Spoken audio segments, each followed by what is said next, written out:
యేసుక్రీస్తు దానికి లోబడామన్నమాట. సాక్రిఫైస్ చేశాం, సెలవులో ప్రాణం పెట్టామన్నమాట.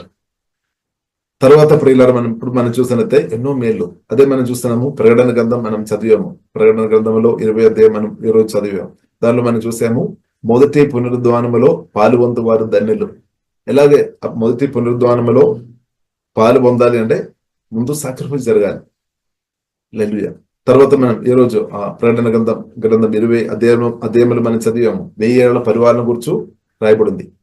ఇప్పుడు 1000 ఏళ్ల పరిపాలనకి వెళ్ళాలంటే ఒక సాక్రిఫైస్ జరగాలి, సెలవు మరణం జరగాలి, వేరే మార్గం లేదనమాట. తర్వాత బైబిల్ గ్రంథం మనకు నేర్పిస్తుంది. 2 పేతురు 3వ అధ్యాయం 13వ వచనంలో రాయబడి నూతన ఆకాశం నూతన భూమి గురించి రాయబడింది. కాబట్టి ఇంకా ప్రకటన గ్రంథం ఇలా 22వ అధ్యాయం మనం చూసినట్లయితే దేవునితో నిత్య పరిపాలన, నిత్యం యేసుక్రీస్తు ముఖం చూసుకొని ఆరాధించే అనుభవాలు దేవుడు మనకు అనుగ్రహిస్తాడు ఫ్యూచర్.